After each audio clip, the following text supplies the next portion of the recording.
ಕನ್ನಡ ವ್ಯಾಕರಣ ಧಾತು ವಿಧಗಳು. ಧಾತು ಅಂದರೆ ಕ್ರಿಯಾಪದದ ಮೂಲ ರೂಪವನ್ನು ನಾವು ಧಾತು ಅಂತ ಕರಿತೀವಿ. ಈ ಧಾತುಗೆ ನಾವು ರೂಟ್ ವರ್ಬ್ ಅಂತ ಇಂಗ್ಲೀಷಲ್ಲಿ ಹೇಳ್ತೀವಿ. ಧಾತುಗಳಲ್ಲಿ ನಾವು 2 ವಿಧಗಳನ್ನು ನೋಡ್ತೀವಿ. ಒಂದನೇದು ಸಹಜ ಧಾತು, ಎರಡನೇದು ಸಾಧಿತ ಧಾತು.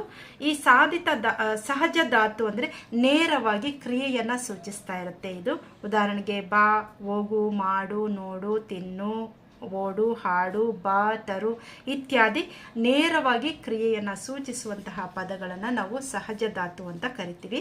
ಕನ್ನಡದಲ್ಲಿ ಇವುಗಳನ್ನು ಮೂಲ ಪ್ರಕೃತಿಗಳು ಅಂತ ಕೂಡ ಹೇಳ್ತಾರೆ, ಅಥವಾ ಮೂಲ ಧಾತು ಅಂತ ಕೂಡ ಹೇಳ್ತಾರೆ. ಇನ್ನು ಎರಡನೆಯ ವಿಧ ಯಾವುದು ಅಂದರೆ ಸಾಧಿತ ಧಾತು. ಈ ಸಾಧಿತ ಧಾತು ಅಂದರೆ ನಾಮಪದಗಳು ಇಸು ಎನ್ನುವಂತಹ ಪ್ರತ್ಯಯ ಸೇರಿ ಆಗುವಂತಹ ಧಾತುಗಳಾಗಿರ್ತವೆ.